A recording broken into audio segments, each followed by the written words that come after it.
friends, welcome to Inata Foods. இன்னைக்கு Inata Foodsல பாத்தீங்கன்னா குக்கர்ல சிம்பிளா அதே சமயம் ரொம்ப குவிக்கா ஈஸியா செய்யக்கூடிய plain பிரியாணி குஸ்கா இன்னைக்கு செய்ய போறோம். இந்த குஸ்கா பாத்தீங்கன்னா 4 பேருக்கு சர்வ் பண்ணக்கூடிய அளவுல நான் இன்னைக்கு செஞ்சிருக்கேன். வாங்க வீடியோக்குள்ளார போகலாம். ஒரு குக்கர் எடுத்துக்கலாம். குக்கர்ல நான் இன்னைக்கு ஒரு 5 டேபிள் ஸ்பூன் எண்ணெய் விட்டுருக்கேன். கடலெண்ணெய் விட்டுக்கோங்க. கடலெண்ணெய் விட்டு செய்யும் போது நம்மளோட பிரியாணி பார்த்தீங்கன்னா ஃப்ளேவர் தூக்கலா இருக்கும். நம்ம விட்டுருக்க எண்ணெய் நல்லா காஞ்சி வரட்டும். அதோட 2 டேபிள் ஸ்பூன் அளவுக்கு நெய் விட்டுக்கலாம். நெய் அதிகம் சேர்க்க வேண்டாம். 2 டேபிள் ஸ்பூன் அளவுக்கு நெய் விட்டுக்கலாம்.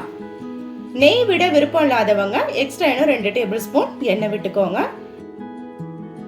இப்போ இதில் 1 டேபிள் ஸ்பூன் சோம்பு, ஒரு ஸ்டார் அனீஸ், ஒரு பட்டை, ஒரு பிரியாணி இலை, 5 கிராம்பு, 3 ஏலக்காய் காஞ்சிட்டு இருக்க இந்த எண்ணெயில விட்டுக்கலாம். எண்ணெய் நல்லா காஞ்சதுக்கு அப்புறம் விடுங்க. அப்பதான் நம்ம விட்டுருக்க ஸ்பைசஸ் எல்லாம் நல்லா பொரிஞ்சு வரும். கலந்து கொடுத்துக்கலாம். இப்ப நம்ம விட்டுருக்க ஸ்பைசஸோட வாசம் வீடு ஃபுல்லா கம நடிக்குது. இப்ப இதோட 1 டேபிள் ஸ்பூன் அளவுக்கு இஞ்சி பூண்டு விழுது சேர்த்துக்கலாம். இஞ்சி பூண்டு விழுத இந்த மாதிரி எண்ணெயில விட்டு நம்ம கலந்து கொடுக்கும் போது அதுல இருக்க பச்சை வாசம் எல்லாம் போகும். அதே சமயம் நம்ம பிரியாணிக்கு பார்த்தீங்கன்னா ஃப்ளேவரும் ரொம்ப நல்லா இருக்கும்.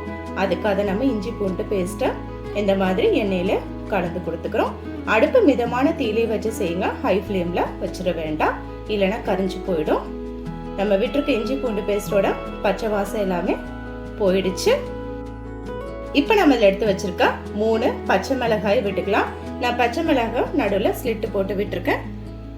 பச்சை மிளகாய் இந்த மாதிரி எண்ணெயில வதக்கிக்கோங்க. அப்போ இந்த காரம் எல்லாமே எண்ணெயில இறங்கும் போது நம்ம பிரியாணிக்கு நல்ல ஒரு ஃப்ளேவர் கொடுக்கும். நான் இன்னைக்கு 3 பச்சை மிளகாய் விட்டுருக்கேன். உங்க காரத்துக்கு தகுந்தப்பல கூட்டிய குறைச்சோ சேர்த்துக்கோங்க. ஒரு கைப்பிடி அளவுக்கு புதினா சேர்த்துக்கலாம். நான் புதினாவை 2லேருந்து 3 தட்டி தண்ணீர் அலசி சேர்த்துருக்கேன். ஒரு கைப்பிடி அளவுக்கு புதினா விட்டா போதும். புதினாவையும் எண்ணெயிலே இந்த மாதிரி கலந்து கொடுத்துக்கோங்க. இந்த மாதிரி எண்ணெயில வதக்கி விடும் போது புதினா, பச்சை மிளகாய், இஞ்சி பூண்டு இதோட ஃப்ளேவர் எல்லாமே எண்ணெயில இறங்கிடும். அப்போ நம்மளோட பிரியாணி சாப்பிடும் போது பார்த்தீங்கன்னா ஃப்ளேவர் ரொம்ப நல்லா இருக்கும். கசப்பு தன்மை எதுவும் இருக்காது புதினா சாப்பிடும் போது. அதுக்காக அப்படி நம்ம இந்த மாதிரி எண்ணெயில வதக்கி கொடுத்து செய்கிறோம். நம்ம விட்டுருக்க கலவையில எல்லாம் நல்லா வெந்து வரட்டும். இப்போ இதோட நம்ம எடுத்து வச்சிருக்க 2 மீடியம் சைஸ் வெங்காயத்தை நீல வாக்கில் கட் பண்ணி வச்சிருக்கேன். அதை இந்த எண்ணெயில விட்டு நல்லா கலந்து கொடுத்துக்கலாம். வெங்காயம் லைட் கோல்டன் ப்ரௌன் நிறத்துக்கு சேஞ்ச் ஆகிற அளவுக்கு நம்ம கலந்து கொடுத்துக்கலாம். அடுப்பை மீடியம் ஃப்ளேம்ல வச்சு கலந்து கொடுத்துக்கலாம். ஹை ஃப்ளேம்ல வச்சிட வேண்டாம். வெங்காயம் கருகாம பார்த்துக்கோங்க. கருகிடுச்சு நம்ம பிரியாணி சாப்பிடும் போது ஒரு கசப்பு தன்மை வரும். அதனால லைட் கோல்டன் ப்ரௌன் நிறத்துக்கு சேஞ்ச் ஆகிற அளவுக்கு கலந்து கொடுத்துக்கலாம். நம்ம விட்டுருக்க வெங்காயம் சீக்கிரம் வதங்கி வரதுக்கு 1/2 டேபிள் ஸ்பூன் அளவுக்கு உப்பு சேர்த்துக்கலாம். உப்பு சேர்த்து நல்லா கலந்து கொடுத்துக்கலாம். இந்த மாதிரி கலந்து கொடுக்கும் போது வெங்காயத்தோட ஃப்ளேவர் எல்லாமே நல்ல எண்ணெயில இறங்கும். நம்ம போயிட்டு இருக்க புதினா, இஞ்சி பூண்டு, பச்சை மிளகாயோட ஃப்ளேவர் எல்லாமே எண்ணெயில இறங்கி நம்மளோட பிரியாணிக்கு பார்த்தீங்கன்னா நல்ல ஒரு வாசமும் நல்ல ஒரு டேஸ்ட்டும் கொடுக்கும். அதுக்காக நம்ம அப்படி நல்லா கலந்து கொடுத்துருக்கோம். நம்ம விட்டுருக்க வெங்காயம் பார்த்தீங்கன்னா ஒரு 3 மினிட்ஸ்க்கு அப்புறம் பார்த்தீங்கன்னா நல்லா வதங்கி வந்துருச்சு. உங்களுக்கு பார்த்தாவே தெரியும் நல்லா சுருங்கி இருக்கு பாருங்க. நல்லா வதங்கி இருக்கு. கலரும் சேஞ்ச் ஆயிருக்கு. இப்போ இதில் ஒரு மீடியம் சைஸ் தக்காளி விட்டுக்கலாம். தக்காளி சின்ன சின்னதாக நறுக்கி சேர்த்துக்கோங்க. அதையும் இந்த எண்ணெய் கலவையிலே கலந்து கொடுத்துக்கோங்க. நம்மளோட தக்காளி பார்த்தீங்கன்னா நல்லா சாஃப்டாக மேஷி ஆகணும். அந்த அளவுக்கு கலந்து கொடுத்துக்கோங்க. நல்லா எண்ணெய் பிரிஞ்சு வரட்டும். அந்த அளவுக்கு நம்ம விட்டுருக்க தக்காளியும் வெந்து வரட்டும். எந்த அளவுக்கு நம்ம வெங்காய தக்காளி வதக்கி விடுறோமோ அந்த அளவுக்கு நம்ம பிரியாணிக்கும் டேஸ்ட் கூடுதலாக கிடைக்கும். அதுக்காக தான் கொஞ்சம் டைம் எடுத்து கலந்து கொடுத்துக்கோங்க. இப்போ நம்ம விட்டுருக்க வெங்காயம் தக்காளி எல்லாமே லைட்டாக எண்ணெய் விட்டு வர ஆரம்பிச்சிருச்சு. பார்த்தாவே தெரியும் உங்களுக்கு. நல்லா நம்ம தக்காளி எல்லாமே ஸ்மாஷ் ஆகி வெந்துருச்சு. 6 டேபிள் ஸ்பூன் அளவுக்கு மஞ்சத்தூள் சேர்த்துக்கிறோம். அதோட 1 டேபிள் ஸ்பூன் உப்பு சேர்த்துக்கலாம். சேர்த்து கலந்து கொடுத்துக்கலாம். இதோட 1 டேபிள் ஸ்பூன் மிளகாய் தூள், 1/4 table spoon garam masala, 1/4 table spoon சீரகத்தூள், 1/2 டேபிள் ஸ்பூன் மல்லித்தூள். இந்த மசாலாக்கள் எல்லாத்தையும் சேர்த்து நல்லா இந்த எண்ணெய் கலவையில கலந்து கொடுத்துக்கலாம். இதோட பச்சை வாசம் எல்லாம் போகணும். அந்த அளவுக்கு கலந்து கொடுத்துக்கலாம். வதங்கட்டும். எந்த அளவுக்கு நம்ம இந்த ஃப்ளேவர்ஸ் எல்லாமே நல்லா கலந்து கொடுக்குறோமோ அந்த அளவுக்கு நம்மளோட குஸ்கா பார்த்தீங்கன்னா நல்ல ஒரு டேஸ்ட் கிடைக்கும். இப்போ இதோட ஒரு கப், அதாவது 3 டேபிள் ஸ்பூன் அளவுக்கு தயிர் சேர்த்துக்கலாம். நல்ல கெட்டியான தயிரை சேர்த்துக்கோங்க. புளிச்ச தயிரை இல்லாமல் பார்த்துக்கோங்க. தயிர் விட்டதும் நல்லா கலந்து கொடுத்துக்கோங்க. கலந்து கொடுத்தாச்சு. நல்ல எண்ணெயிலே கலந்து கொடுத்துக்கோங்க. மசாலாக்கள் எல்லாமே இறங்குற அளவுக்கு நல்லா கலந்து கொடுத்துக்கலாம். இருக்கட்டும். இப்போ நம்ம எடுத்து வச்சிருக்க ஒரு கப் ரைஸ், நான் இன்னைக்கு நார்மல் சாப்பாடு ரைஸ் தான் சேர்த்துருக்கேன். நீங்கள் விருப்பப்பட்டால் பாஸ்மதி ரைஸோ ஜீரா ரைஸோ விட்டு செய்யலாம். நான் ரைஸ் 2லேருந்து 3 தாட்டி அலசி ஒரு 20 மினிட்ஸ்க்கு ஊற வச்சுருக்கேன். நீங்கள் நார்மல் சாப்பாடு ரைஸ் ஜீரா ரைஸ் செய்கிறதா இருந்தால் 20 மினிட்ஸ் ஊற வச்சுக்கோங்க. அதே பாஸ்மதி ரைஸில் செய்கிறதா இருந்தால் 30 மினிட்ஸ் ஊற வச்சுக்கோங்க. இப்போ அதில் இருக்க தண்ணி எல்லாத்தையும் நல்லா வடித்து எடுத்துட்டு ஒரு சொட்டு தண்ணி எதுவுமே இல்லாமல் பார்த்துக்கோங்க.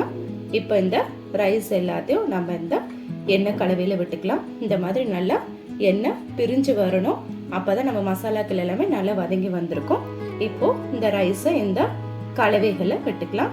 நான் இன்னைக்கு 1 டம்ளர் அளவுக்கு ரைஸ் எடுத்திருக்கேன். அதாவது அளவில் பார்த்தீங்கன்னா 250 கிராம். இந்த ரைஸை இந்த எண்ணெய் மசாலா கலவைகளை நல்லா கலந்து கொடுத்துக்கலாம். ரைஸில் எல்லா மசாலாவும் எண்ணெயும் நல்லா கலந்து வரணும்.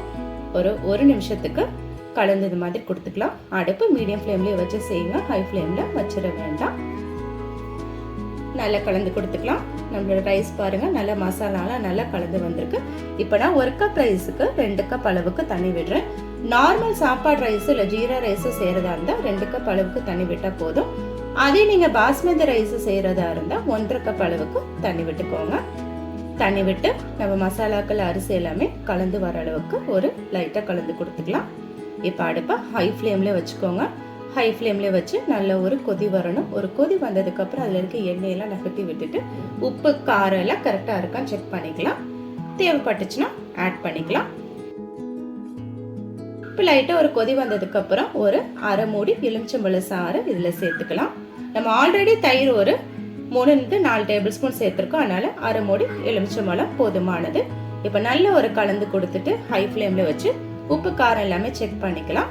செக் பண்ணிட்டு நம்ம குக்கரோட லிட்டு க்ளோஸ் பண்ணிக்கலாம். எப்பொழுதுமே நல்லா கொதிச்சு வரும்போது உப்பு காரம் செக் பண்ணுங்க, இல்லைன்னா கரெக்டா அளவு தெரியாது. இப்போ நம்ம எண்ணெயெல்லாம் நகட்டி கொடுத்துக்கலாம். நகட்டிட்டு உப்பு காரத்தை செக் பண்ணி பார்த்துக்கலாம். எனக்கு உப்பு காரம் எல்லாமே கரெக்டா இருக்கு.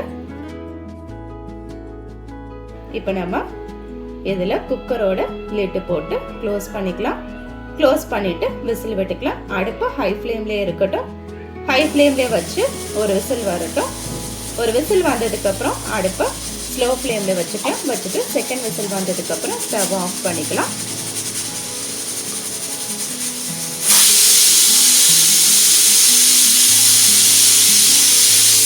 ஃபர்ஸ்ட் விசில் வந்துருச்சு. எனக்கு பார்த்தீங்கன்னா செகண்ட் விசில் வரதுக்கு 10 மினிட்ஸ் எடுக்குது. உங்கள் குக்கருக்கு தகுந்தாப்புல பார்த்துக்கோங்க. அதே நீங்கள் பாஸ்மதி ரைஸில் செய்கிறதா இருந்தால் ஹை ஃப்ளேமில் வச்சு ஒரு விசில் விட்டால் போதும். செகண்ட் விசில் வந்துருச்சு. ஸ்டவ் ஆஃப் பண்ணிக்கிறேன். ஸ்டீம் எல்லாம் அடங்கினதும் நான் உங்களுக்கு ஓப்பன் பண்ணி காட்டுறேன். இப்போ ஸ்டீம் எல்லாம் நல்லா அடங்கிடுச்சு. விசில் எடுத்துடலாம். எடுத்துட்டு குக்கரோட லிட்டை உங்களுக்கு நான் ஓப்பன் பண்ணி காட்டுறேன். பாருங்க, நம்மளோட ரைஸ் நல்லா வெந்து வந்திருக்கு. நல்லா குழையாமையும் அதே சமயம் நல்லா உதிரியாகவும் வெந்து வந்திருக்கு. நம்ம விட்டுருக்க கலர் எல்லாமே அழகாக எடுத்து கொடுத்துருக்கு. பாருங்க, அந்த கடையில் கிடைக்கிற மாதிரி குஸ்காவோட கலர் கிடைச்சிருக்கு. நம்மளோட பிளெயின் பிரியாணி ரெடி ஆகிடுச்சு. உங்களுக்கு ரைஸ் எல்லாம் எடுத்து காட்டுறேன். பாருங்க, ஒன்னோட ஒன்று ஒட்டவே இல்லை. நல்லா உதிரியாக வந்திருக்கு. நான் சொல்கிற இந்த மெஷர்மெண்ட்லேயே நீங்கள் வீட்டில் ட்ரை பண்ணி பாருங்கள். உங்களுக்கு இந்த மாதிரி குக்கரில் செய்யும் போது உதிரியாக வரும். அதே சமயம் நீங்கள் குயிக்காகவும் ஈஸியாகவும் செஞ்சு முடிச்சிடலாம். அடியில் பாருங்கள், கொஞ்சம் கூட எதுவுமே பிடிக்கவே இல்லை.